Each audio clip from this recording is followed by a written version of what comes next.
Okay, could please rise. We bow to the Buddha 3 times to show our respect. First bow, second bow, and third bow. Amida. Please be seated.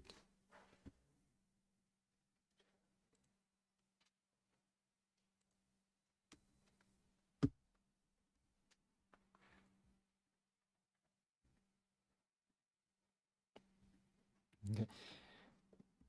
Could you please join your palms together? We recite Namo Shakyamuni Buddha. Namo Shakyamuni Buddha.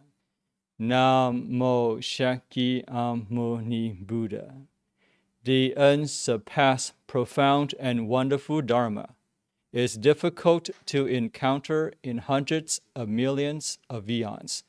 I now see and hear it, receive and uphold it, and I vow to fathom the Tathagata's true meaning. All right. This is where we are in the Amida Sutra, and happy Lunar New Year to everybody.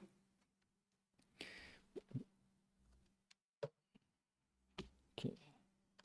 We left off the discussion last time about the Buddha exposing his achievement to Ananda, giving hints to Ananda that he could stay in until the end of this world period, should he desire to. And if had Ananda asked him, he would have stayed. The Buddha did give him several opportunities to do so, and he said that he had achieved psychic power that would allow him to do that. And that's what we talked about. We talked about the four constituents of psychic power. Now we will go into the final instructions that the Buddha gave to his disciples before entering nirvana, now that the Buddha had decided to enter nirvana in 3 months. So Ananda was not able to grasp onto the suggestions by the Buddha. The Buddha clearly gave him hints, but he still didn't get the hints.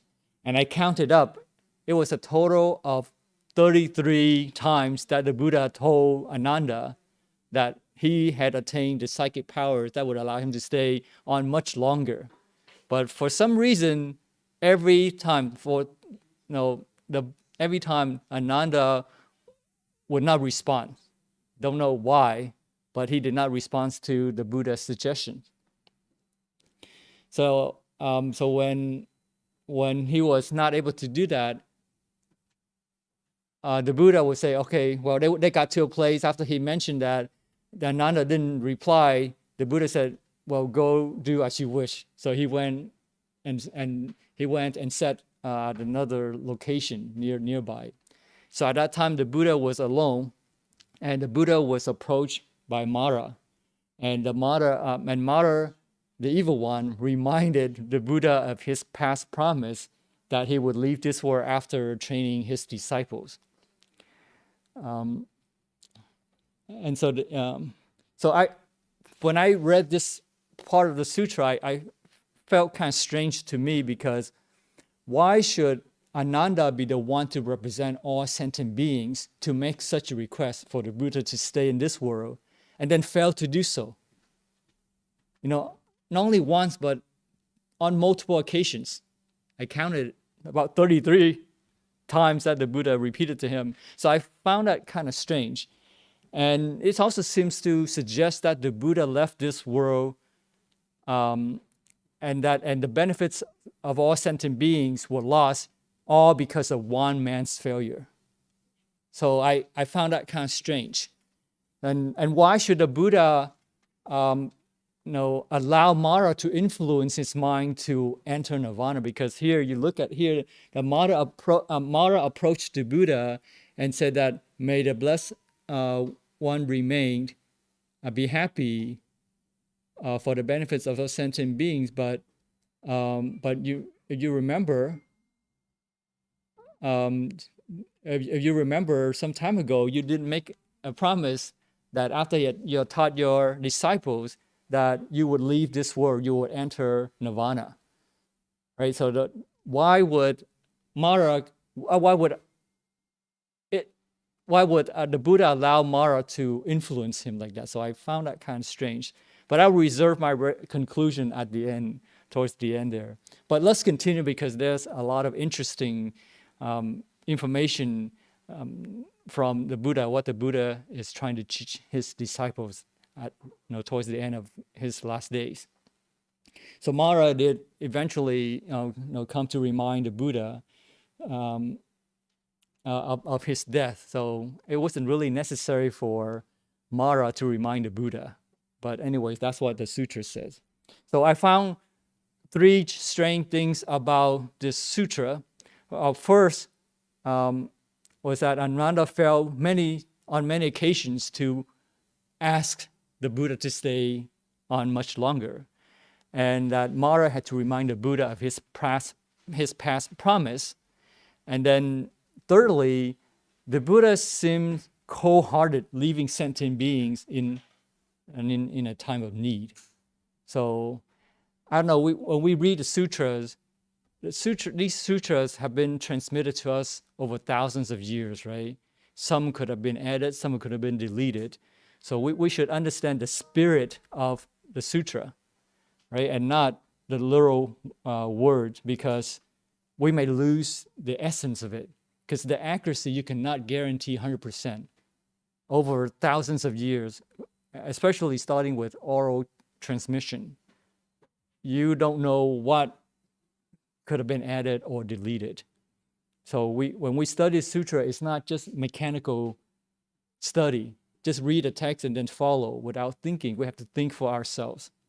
Right? That's what wisdom is to think, because if you could just apply Buddhism mechanically, you go to a Dharma service or you sit in meditation, you would get enlightenment. But in actuality, you don't gain enlightenment by just sitting in meditation, by not thinking for yourself.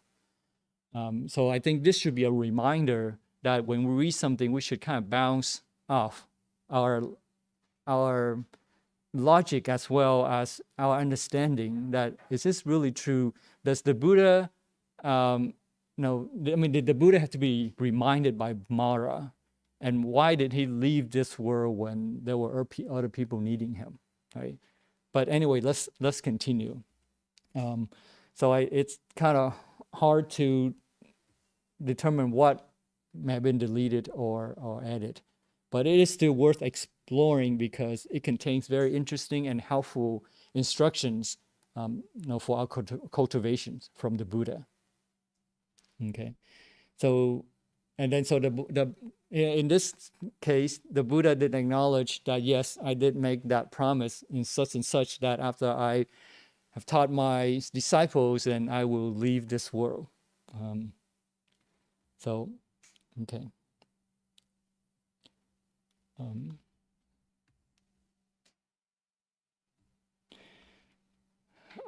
Okay, so and then the Buddha, I guess, kind of felt annoyed by Mara reminding him. He said, "Do not trouble yourself, Mara, the evil one. 3 months later, the Tathagatas will utterly pass away into nirvana."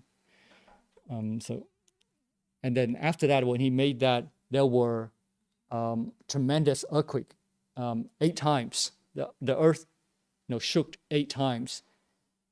And then when the Buddha said that he would he would stop living after 3 months and he would enter nirvana. At that time, Ananda felt the quake, and it reminded him, and it kind of shook him up. It kind of awakened him in the sense that he was wondering what was going on and what was the reason for the earth to shake like that. So he went to the Buddha and asked for the reasons why he felt the earth shaking. And the Buddha says that there were 8 reasons why the earth shook. And one was that when there was atmospheric disturbance, the earth would tremor, or that was one reason. The second reason was that somebody who had entered deep meditation, that could also shake the world. And then when the Bodhisattva departs from the Tasita heaven and descends into his mother's womb, about to be reborn in this world to gain his enlightenment. So the Bodhisattva descends from the Tasita heaven with an act of deliberate choice. So it's not like us where we come to this world because of our karmic momentum.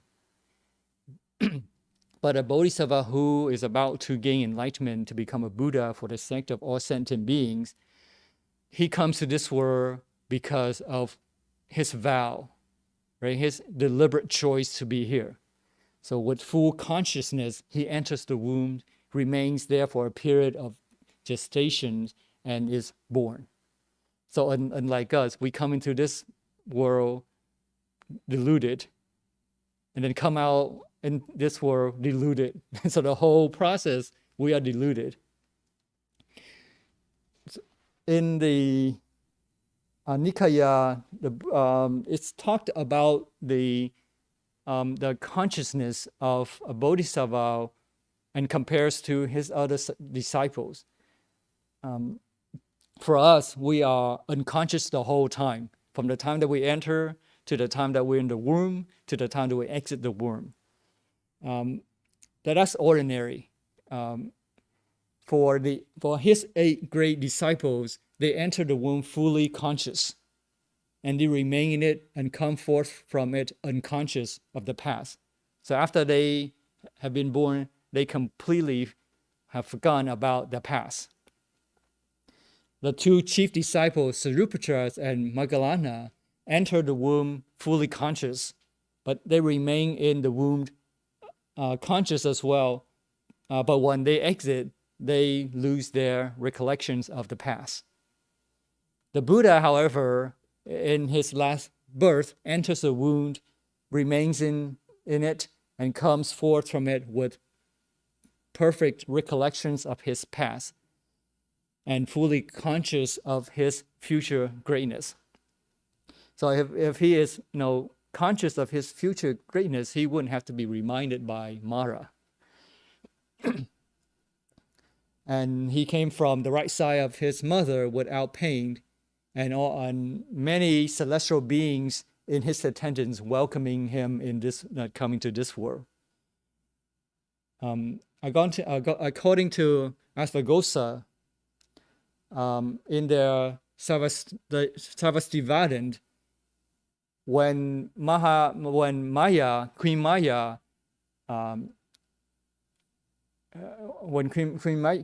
Maya was purified by her vows, and so when she conceived the prince, she was purified by her vow, and she was born for the welfare of the world without pain and without illness. So this suggests that when she was purified by her vow, she was taking on the 8 precepts, right? The 8 precepts, one of which is celibacy, complete celibacy. So that could have been the result of sexual intercourse, and according to this explanation. So that's one difference between the Buddha and his great disciples, other great beings, where he entered the wombs mindfully and clearly, understanding the situation around him with full awareness, coming into this world. So that was the 3rd reason why the earth shook. The 4th reason was that the Tathagatas become fully enlightened in unsurpassed supreme enlightenment. So when the Buddha reached enlightenment, the earth also shook in response. And then the next reason was that the Tathagatas sets rolling the excellent wheel of the Dharma. That's when his first sermon. And then the next reason why the earth shook was that the Tathagatas renounces his will to live on. And the Tathagatas comes to pass away into the state of Nirvana. So that's the current state right now that the Buddha is about to pass into Nirvana. 3 months later, he's going to pass into Nirvana. He has made that clear. And so when Ananda came to that realization, he he felt sorry about the fact that he had lost the opportunity to ask the Buddha to remain in this world. And then the Buddha further explains that there was a time, reminded Ananda that there was a time that they were, when he was at Uruvela, that Mara approached him and asking the Buddha to enter nirvana, and the Buddha answered nirvana saying that, after I've trained my disciples and everything was taken care of, that I would enter nirvana. And so Mara came to remind the Buddha. So that's what the Buddha was relaying to Ananda to remind him what the whole story, what was going on. So Ananda finally came to his, to his wake. He woke up and said, I should have asked them, the Buddha to stay back. So he appealed to the Buddha to stay in this world. Our compassion for the world, for the benefit and well-being and happiness of gods and man. But the Buddha says, enough, Ananda, do not entreat the Tathagatas, for the time is past for such an entreaty. So he essentially said, you're too late. I gave you so many times, but you did not grasp onto the suggestions. And therefore, you did not ask me to stay. Now, Mara had approached me, asked me to leave. Therefore, I took his invitation. So, strange as it seems, but that's what the sutra is telling us. So, one thing that we should gain from this, understanding this, is that we should seize the opportunity, right? Don't wait for others to do things for us. But if we see a glimpse of opportunity to advance ourselves, we should take upon the opportunity. Right? Don't wait for to be asked so many times. Now that we understand more about the Dharma, we understand about reality, meaning we see suffering, not from a psychological point of view to be disgusted of this world, but you see reality that there is dissatisfaction. There's nothing in this world that can satisfy your pursuit for lasting happiness. You want unconditioned joy. There is nothing in this world which is conditioned that can satisfy that request. So that's what suffering means, is that you see that the world has nothing to offer what you're looking for. Therefore, it motivates you to look for something else. So it's a sense of motivation, right? And then you see that everything is impermanent, that things are always changing. Changing for bad or good, but they changing because of the cyclic nature of it, changing from suffering to happiness, and then to suffering and to happiness again. So you are continue to be in that cycle, and you can never get out. You can never have a moment of peace to say, stop this, all this craziness of suffering and joy. You cannot say that. You will continue to be pushed forward without your will, without your control. So that's impermanence. And then because it's impermanent, that there is no self, nothing that has its own substance that is unchanging. So when you recognize that, you are motivated to look for something that is more so-called permanent. It's really unconditioned, right? So we should seize the opportunity to learn more about it. Now that we understand it somewhat, we should not wait for others to push us, but we should seize the opportunity to take the initiative to learn more about it, to have that insight, so that we can, uncover unconditioned joy, right? Absolute, beyond the relative joy and suffering in this world. And so we should not wait for others to remind us, but we should seize the opportunity. It's okay to be reminded 1 time, 2 times, but really we should not continue to wait for others to motivate us, because if we are not willing to help ourselves, then it's going to be very difficult for others to help us, even if they want to, right?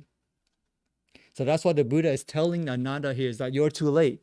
I've told you many times. And so now you come to your senses, and now you ask me to stay after I promise to leave this world. Okay? So the Buddha, the Buddha said to Ananda that, do you have faith in the enlightenment of the Tathagatas? Ananda said yes. So when we say believe, when we the Buddha, we should really ask ourselves, do we really believe in the Buddha, right? Is it that we believe in the Buddha because we hope that the Buddha will give us peace and happiness so that we can enjoy life a little bit more? Or do we believe in the Buddha because we believe in the teachings and that we find the teachings to be very motivational and that we are willing to commit to it? Right? So when we say we believe in the Buddha, we should really ask ourselves a couple of times just to make sure that we are really believing. Is it believing blind faith, or is that emotional? Right? Or is that something that we think that we can gain benefits from it? In the Sarangama Sutra, Leng Dian Jing, or Kinh Lang Nghiêm, Ananda followed the Buddha because of his 32 great marks, 80 beauties. Right? That's what attracted Ananda. And Ananda saw the beauties of the Buddhas, and he followed the Buddha to become a monk to go forth. And so the Buddha, to Ananda, that was sufficient. He felt in his heart that, yeah, this cannot be otherwise, right? So I'm following Buddha because I can feel it in my heart. But Buddha is challenging Ananda that, ask yourself again, why do you believe in the Tathagatas? And the Ananda says, yeah, I believe in my heart that the Tathagata is the truth, right? That's why I'm willing to follow it. So in other words, Ananda was emotional about his faith in the Buddha. And in other words, Ananda was basing his faith on some external factors, right? His 32 great beauties that he could see with his eyes. And he thought that was his true self, seeing the truth. So when faith is based on external factors, it's very fleeting. It's groundless. So the Buddha asked Ananda, so where is your mind? Where is your heart? Or where's your consciousness?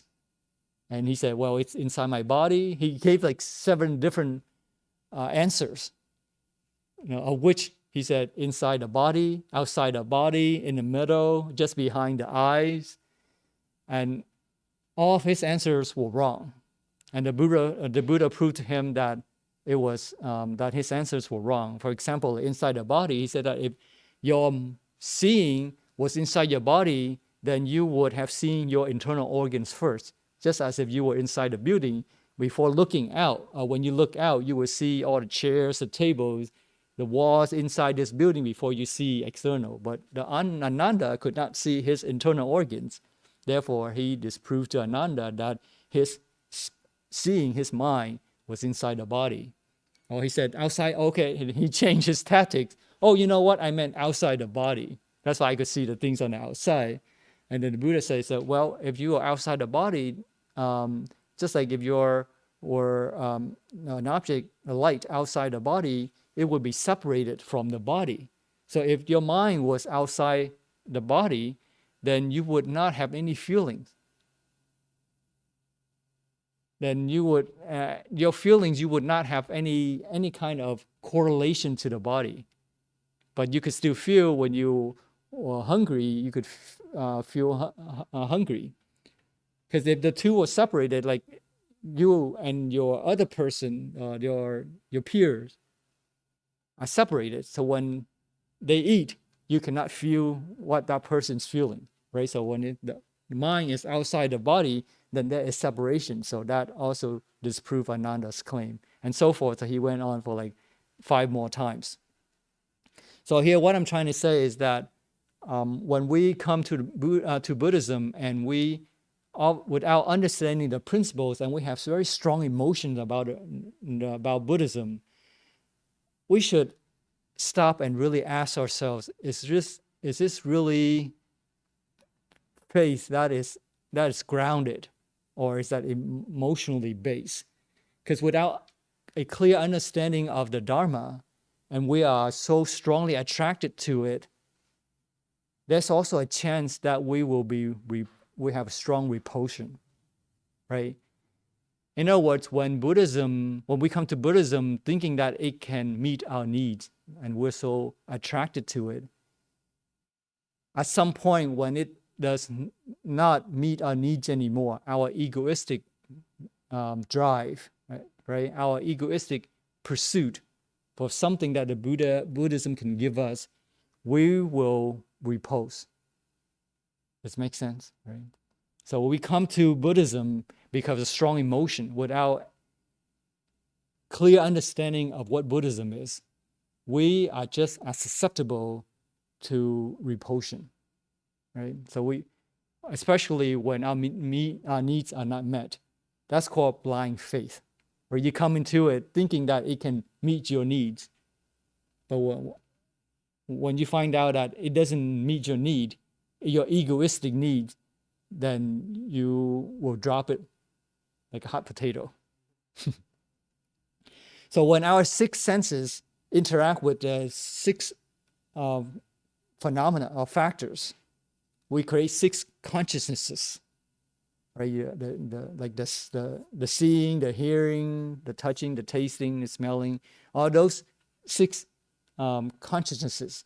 So it's not the eyes that see, and it's not the external object that can see, but it's the combination of two, and that allows us to see. So the seeing ability is what we call consciousness. Consciousness is fleeting, because if what you see is based on an external condition of our object, if that object is no longer there, then you no longer see that object, right? So in other words, your seeing is based on external object, and therefore it's fleeting. When the object changes, and we've talked, things are constantly changing because they are impermanent, right? So when our consciousness is based on external factors, when they change, our seeing or our consciousness also changes. So if our faith is based on our consciousness or our mind, our feelings, then it is groundless. Does it make sense? Right? So in other words, for people who have groundless faith, they think they are faithful as long as they are happy, as long as Buddhism meets their needs. But as soon as they become unhappy, then they are faithless, right? So the saying that says seeing is believing, that's not accurate, right? Because seeing is conditionally based, and so that's not quite true, right? Just because you see something doesn't mean that you can believe it. So this faith that we're talking about here should, of course, it needs to start with something, right? There needs to be some attraction towards Buddhism. That's why we like it. But we should not stop there, right? We should try to overcome that, right? Try to overcome the relative. Try to harvest it before we become repulsive of it, right? Before we turn it into like a tool for us.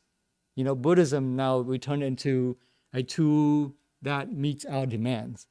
So it's not a utility kind of thing, right? But it should be something that we can base on, so that we can continue towards the absolute, the unconditioned, right? Vô vi. So that's unconditioned. So here the Buddha is asking Ananda, do you believe in the enlightenment of the Tathagatas? So when we read this part, we should ask ourselves, do I really believe in the Buddha? So Ananda here said yes. And then the Buddha challenges him that said, then how can you persist against the Tathagatas even up to the third time? right? The Buddha has told you 3 times, and you have given up every time to take on the opportunity. Then Venerable Ananda says, "O Lord, I have heard and learned from the Blessed One himself when the Blessed Ones said to me that I have this psychic power that I can live until the end of the world period." And then the Buddha asked Ananda, "Do you really believe in it?" And Ananda said, "Yes." He said, the Buddha says, "Then it's your fault, right? You believe in it, but you didn't take any action." Right? We see an opportunity to study Buddhism, but we say, there's always next week. There's always, next week. I have next week. I'm still young. I can probably live for another 20, 50 years. I can, next week, I can continue to meditate, to study, to put into practice. But here we will be act as Ananda, right? We're giving up the opportunity if we don't grasp it now. We don't have the spiritual urgency, and therefore become complacent. So maybe in this case, Ananda thought that the Buddha was always be with him because he was so close to the Buddha, and the Buddha was so great, such a great person would live on forever, and I'm still young, and therefore I can rely on my cousin, my big brother. So here seems to suggest that Ananda, hearing the Buddha pronounce his psychic power as if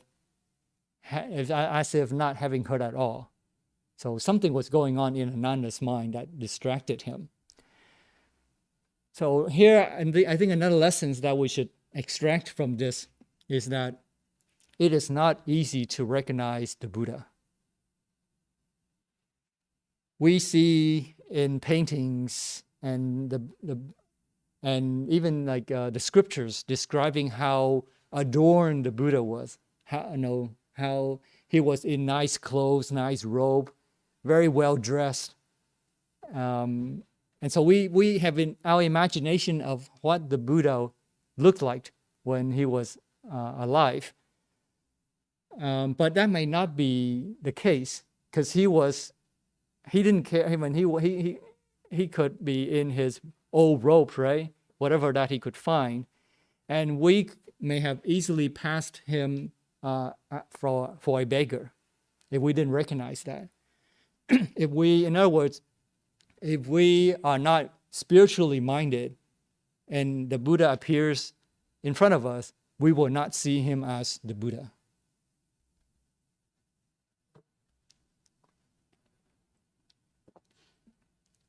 In the Diamond Sutra, the Buddha gave a warning that even if you have 32 great marks and 80 beauties, that does not prove that you are Buddha. Right? So even if we can see, how adorned this person is, but we are not spiritually minded, we don't observe we don't have the Dharma in our heart, we will not be able to recognize that, yes, this person is a Buddha. Right? There was a story about Milarepa. Milarepa was a yogi, and he was leading a life of great simplicity and self-denial. I mean, he didn't have anything to cover his body, but he was very happy. So if somebody was sympathetic to what the yogi was trying to do, they would not be able to see him as a great master, but they would see him only like a destitute beggar. So this is exactly the view taken by Milarepa's own sisters, his own sister. She refused to accept his status as a yogi, right? And she saw him only as a beggar, so ragged and so poor that he didn't even have enough clothes or blanket to cover his nakedness. So that's how his own sister saw him, because his sister was so materially minded that she was not impressed of his supernatural abilities. That even his ability to walk on water showed only that he could provoke hallucinations in people. And that it was not transcendental. So it's not very easy to recognize an enlightened person, right, if we are not sympathetic to the Dharma. So we shouldn't wait until we meet the Buddha to be convinced. Even if we saw the Buddha and if we are not sympathetic to the Dhamma, not spiritually minded, we would not be able to recognize the Buddha, right? So that's what the Buddha was saying to Ananda here, is that, do you believe it?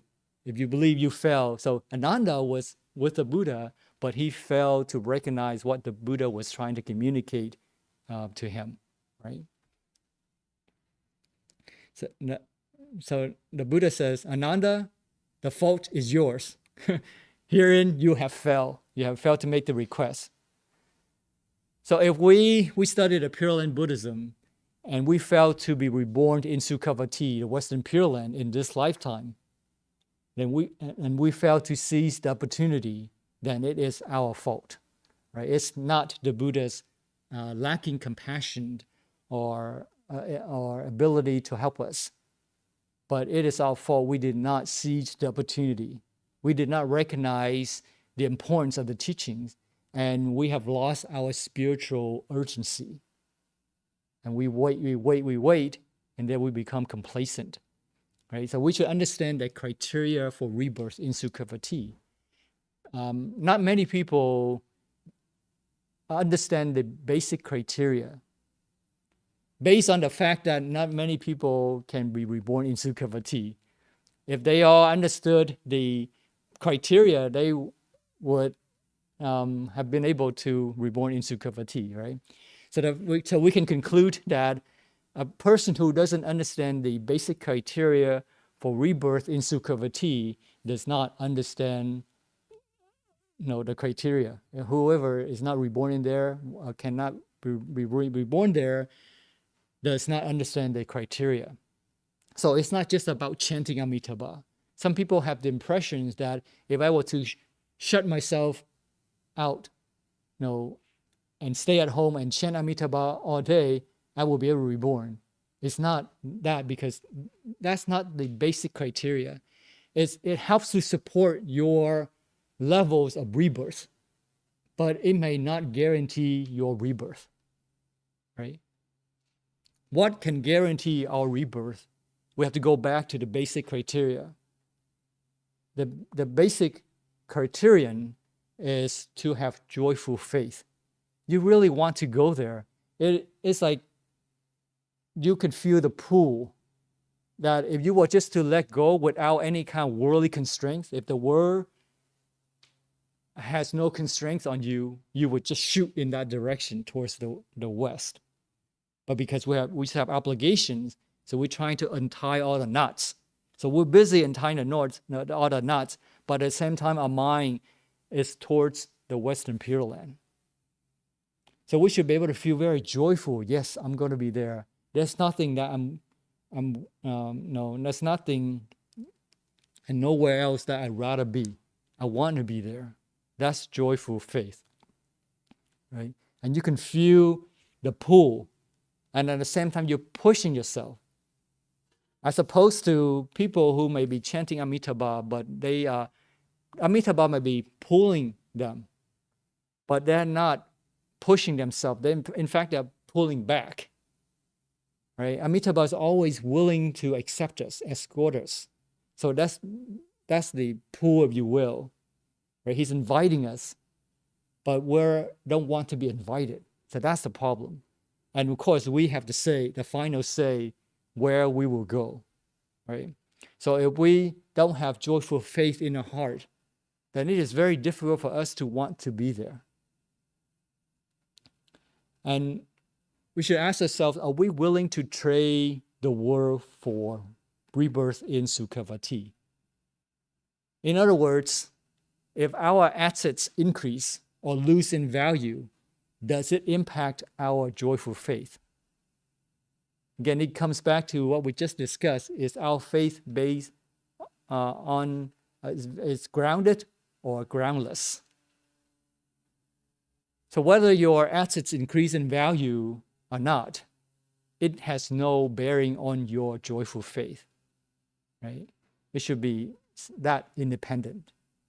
So that's what the Buddha is saying here, is that you fail because you did not seize the opportunity. So we too, if we want success for rebirth, we really need to seize the opportunity. Every opportunity that we can to increase our joyful faith, because there are many things that can distract us and we will lose our joyful faith. So it's very important that we keep that going. Once you lose momentum, it is so difficult to pick it back up, right? So we don't ever want to lose our momentum, our hard work go to waste. And then the Buddha reminded him that there were other places that the Buddha had talked about his ability to stay in the world, but Ananda did not acknowledge. So I tally up, there was like 11 places.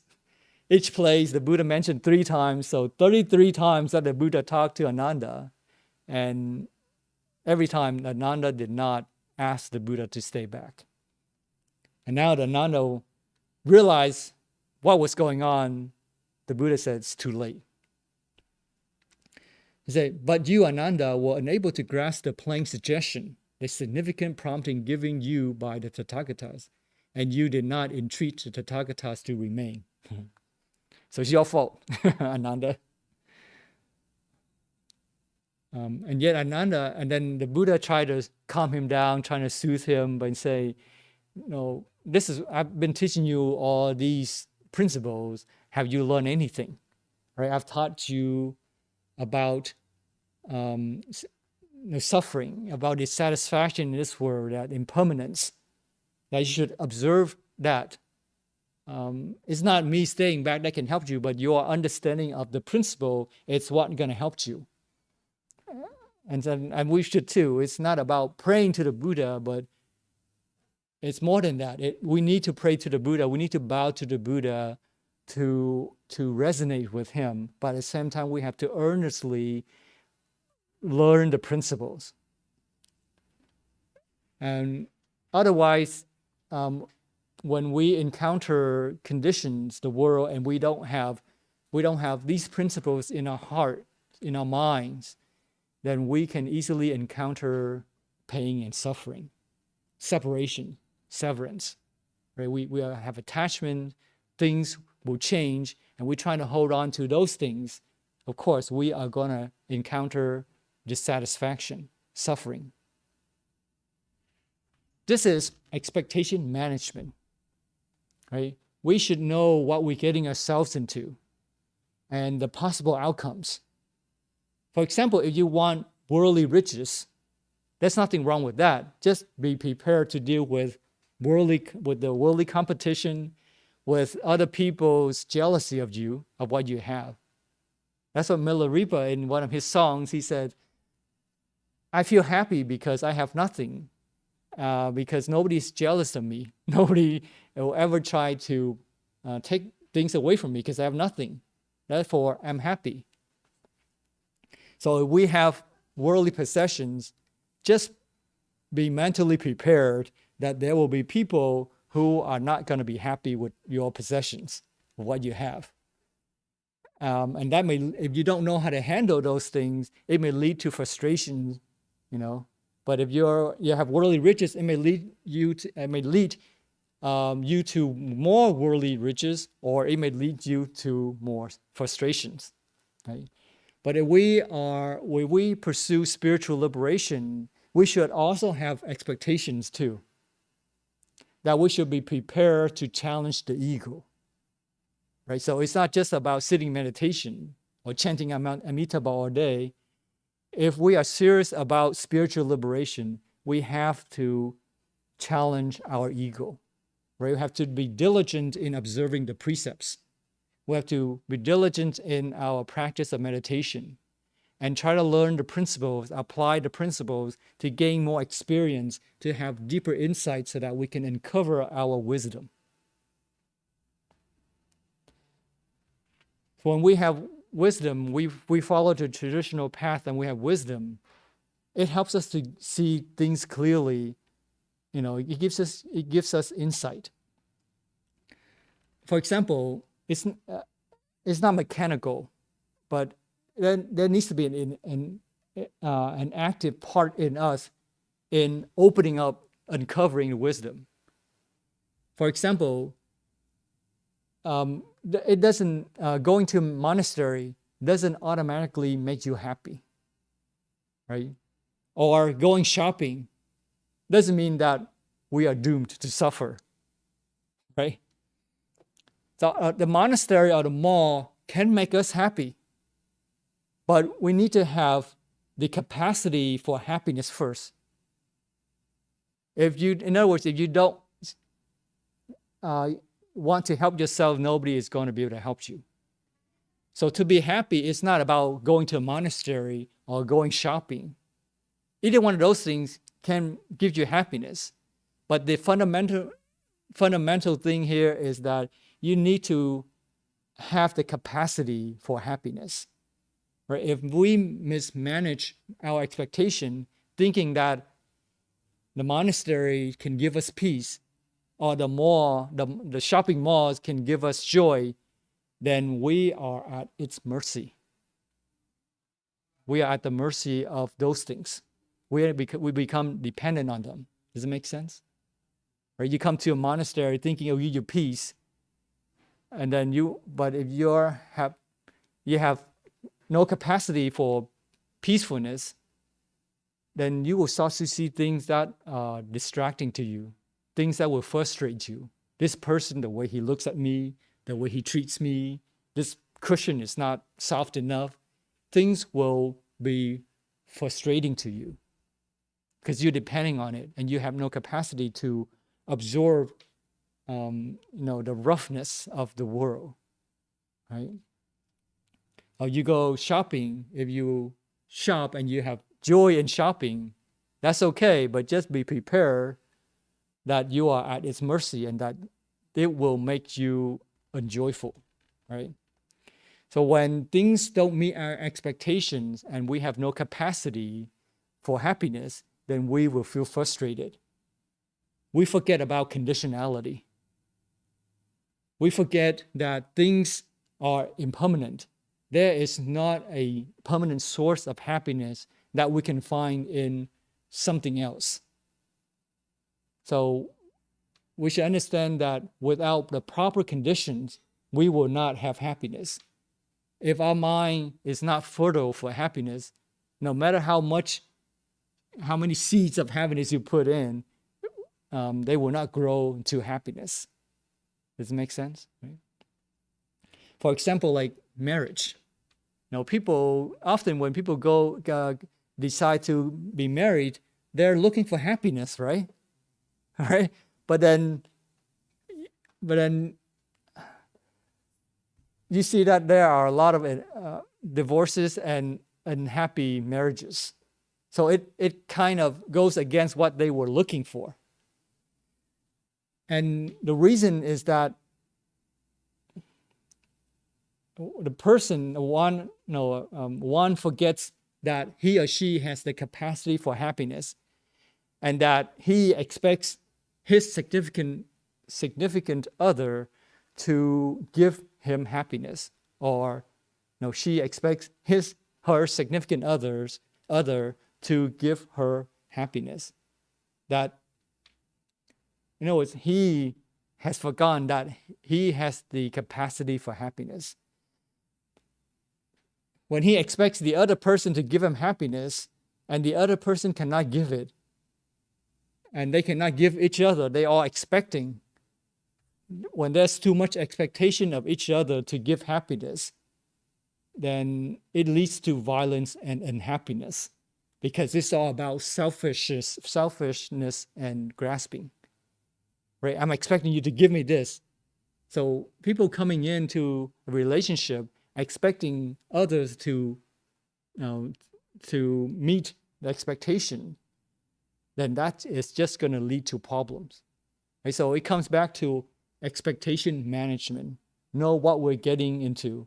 I mean, a marriage is supposed to be a happy thing, but because it is being implemented incorrectly, then it leads to violence and unhappiness. Right? So we need to provide the conditions for happiness, recognize our own capacity to give. So in a relationship, we give what we can to our partners, our significant other. When we provide a condition, then when we provide the conditions and also the opportunities for the significant other's capacity to grow, then naturally the significant other will want to allow his or her own capacity to grow, and therefore it will overflow to you as well. Okay? So we have to, when we recognize our ability for happiness, is when we decide that we ourselves can be happy. Right? Other people may have influence on our happiness, meaning that it may delay it or it may speed it up. But because we have decided to be happy, happiness will sooner or later come. Sooner or later, it will come. Because it's our own, we may not have complete control, but we have that sense of direction, that capacity. Eventually, that capacity will be utilized, will come to fruition. Does it make sense? Right? So it's important that we have the right expectations and that we recognize our capacity for happiness. So that's what the Buddha is telling Ananda. Be reminded of the principles that I've taught you. Here, the Tathagata has finished with that which he has relinquished, given up, abandoned, and rejected, and he will enter nirvana. And to withdraw his words for the sake of living on is an impossibility. So the Buddha said, I already made my decisions, I'm going forward with it. So this part here makes it sound like the Buddha was cold-hearted, right? Egocentric. So that's another reason why it's kind of doubtful whether this part is accurate, because the Buddha's existence in this world was not for his own sake. He didn't come to this world to gain enlightenment for his own, but for the happiness of man and heaven beings, right? So it wasn't him alone that he gained enlightenment for. So if sentient beings truly needed him, he would have stayed longer, right? So the only reason why the Buddha wanted to leave this world was that the affinity and the conditions, the conditions had come to an end, essentially. No longer, it would be no longer beneficial for him to stay on, forever. So that's why he decided to enter nirvana. It wasn't because I'm a man. I already, my words cannot be reversed. I mean, that's true. I mean, once the Buddha has made a decision, he doesn't, go back. But in this case, he made the decision because of Mara, which was kind of separated from saving sentient beings. So I don't know. I mean, you may think about it, but we should understand that the Buddha's coming into this world was for sentient being, and he leaving this world was also because of sentient beings, of the conditions. So one lesson to learn from this is we should seize the opportunity. when opportunity knocks, we should answer it. Often we only get one shot to make it right. Only one shot to make it right. Otherwise, we will have to wait to recreate the conditions. Like just say you want to study the Dharma and the spiritual community, and everybody's here, but if you pass on that and the spiritual community is no longer around, then if you want to pursue Buddhism, you will have to wait for the spiritual community to be recreated, the atmosphere to be recreated. Even if people came together to study, but then at that time, your heart may be still filled with frustrations or self-denial, right? You know what I'm saying? So you may not have the right kind of mind to pursue the study of Buddhism. So when we are in our right mind, right conditions, our positive emotions, and we want to advance spiritually, and there is a spiritual community, we should seed and be part of it and expand it to include others. Because once we lose it, it is very difficult to recreate the conditions right for us to pick it up again where we left off. So we can't just sit on our hands and expect karma to play it out. Say, oh, I'm just gonna, that's my karma, I'm just gonna let it go. Next time I'll pick it up again. We should not have that kind of attitude, but be more proactive in holding on to the opportunity so that we can gain and advance spiritually. So sometimes we get only one chance to make it right, and we should not forget that. But it doesn't mean that if we miss the opportunity, we should give up. We should continue to try, maybe first time, second time, third time, however many times we have to try. Should continue to, to try to. I mean, you can wait for it and hoping that it will come, but don't ever give up, right? So wait for it to come is better than to give up on it, right? So today you can say that it's a chance to be better than yesterday, because tomorrow may not come. Right? So whatever we have today to improve ourselves, we should seize the opportunity. Okay, and then lastly, the Buddha went to other communities to share with them his final instructions, his final teachings. And then he talked about the basics, the foundations of Buddhism, the foundation of his teachings, of mindfulness, 4 right efforts, 4 constituents of psychic power, 5 faculties, 5 powers, 7 factors of enlightenment, and the Noble Eightfold Path. We will talk about these later on in the sutra, so I won't dive too much because I will never be able to finish this section. I plan to discuss this maybe 1 or 2 times, but it has taken us a few times. And so the Buddha says that I have direct knowledge of these principles, and I have made them known to you. So you should reflect, you should study, you should meditate and practice and expound what you've learned for the welfare and happiness of the multitude, out of compassion for the world, for the benefit, well-being, and happiness of God and man. Right? And then say that all things are compounded, subject to vanish. So strive with earnest.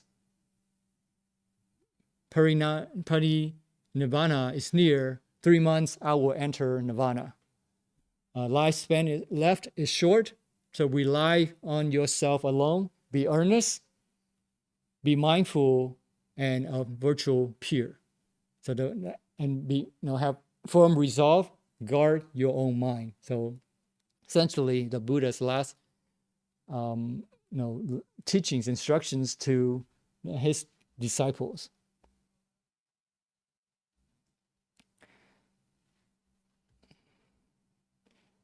And often, even though we read this, if we don't reflect, we will forget. And we often forget this, the teachings. Lifespan is short. We often forget about it, and we lose. At the end, we end up losing our sense of spiritual urgency, and because of complacent, or vice versa, because we are complacent, we lose our sense of spiritual urgency. So we may need multiple rounds of trial errors. Just like we may not be able to get it right, but we should not give up. Just like the flower unfolding, right? It's not step by step, but sometimes you have to go through many errors, many failures in order to realize, to understand it. So we should have resolve and commitment to our goal and not give up. Spiritual urgency helps us to maintain spiritual momentum. And it helps us to get to the next point of no return. The next point of no return. For example, if you have truly experienced meditative bliss, you will see that worldly joy is of no comparison. Because worldly joy, although it is wonderful, but it is fleeting, and it brings restlessness, right? For wanting to have more. That's the problem with worldly joy, is that it wants you to have more, and that is restlessness. There's never a moment of peace, really. Whereas spiritual joy, it is wonderful in its own way. And it's calming and it's lasting. But you really have to experience it, right? To appreciate it.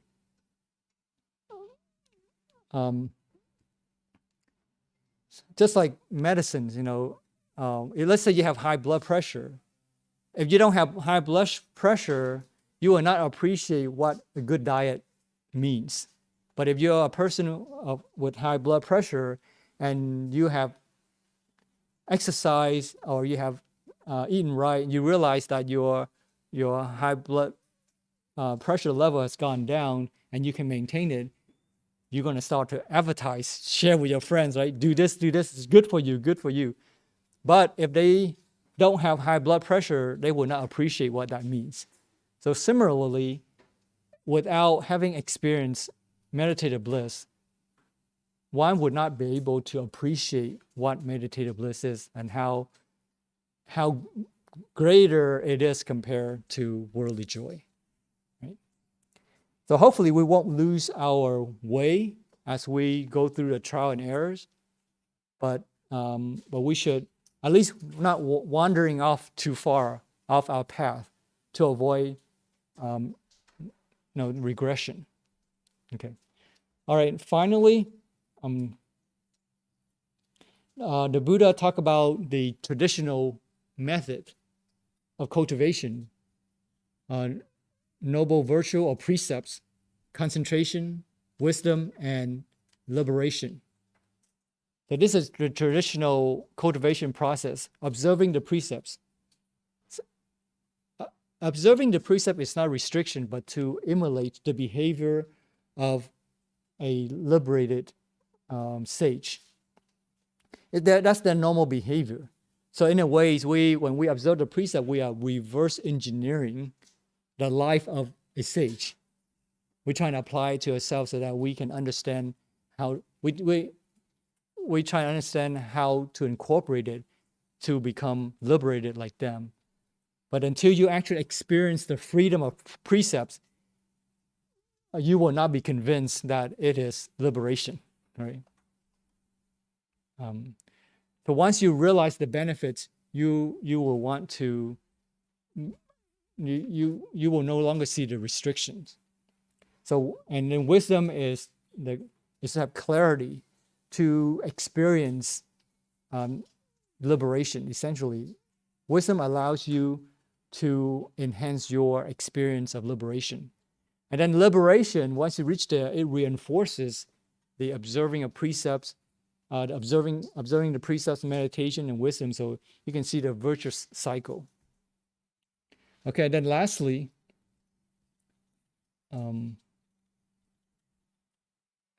Lastly, we should not be like Ananda and miss the opportunity in front of us. Right? One thing, if you want to take away from today's lecture, is to seize the opportunity. Don't let opportunity go thinking that it will come again. It may not come again. Because for things to come, there need to be conditions. So every moment is an opportunity for spiritual liberation. Right? And how many of those opportunities have we passed up already? Too many, right? Too many, at least for me, too many. So we should not allow the next opportunity to pass by. But we should not be despair, because if we continue to keep trying, like I shared with you, Mahapachapati, foster mother of Prince Siddhartha, right? When she listened to the Dhamma the first time, she did not become an arhat. So she listened again, the Dhamma, again the second time, and then she gained enlightenment. So in our case, we may have to listen to the Dhamma hundreds of times, or even to the end of our life, in order to gain true benefits. So it's not just about one time, oh, I listened to this already, I already know this. What we know may be just on the surface, but we really have to learn it, because every time we listen to it again, we are in a different condition, a different kind of mindset, and it may trigger something else. It may give you, it will give us a fuller picture of our learning, right? So, it's not just about learning, but it's about practicing, incorporating it in our daily lives, right? What that means is that we can start by bringing harmony to our family, to those around us, and so that we can have, so that everybody around us, including ourselves, have emotional liberation for ourselves and for others. For example, like the holidays, during holidays, right? Show our friends and family that we care with small gifts. Show them that we think about them, we care about them. So when I say incorporate Buddhism in our daily lives, what I'm saying is that we should practice giving, and giving starts at home. Spiritual liberation starts with ourselves, walking the path.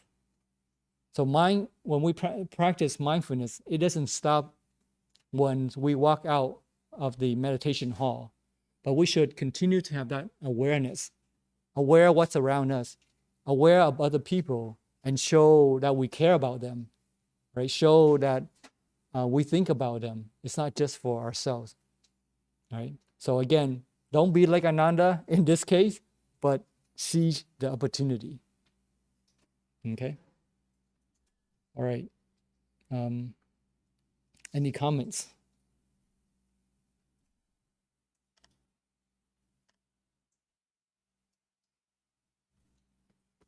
Okay, why don't we do merit dedication? If you could please join your palms. Together we recite, may the merits and virtues accrue today adorn the Buddha Pure Lands, repay 4 types of kindness above, and aid those suffering in the paths below. May those who see and hear of this bring forth the resolve for the Bodhi mind. When this retribution body is complete, together we shall meet in the land of ultimate bliss. If you could please rise, we bow to the Buddha 3 times to show our respect. First bow, second bow, and third bow. 阿弥陀佛。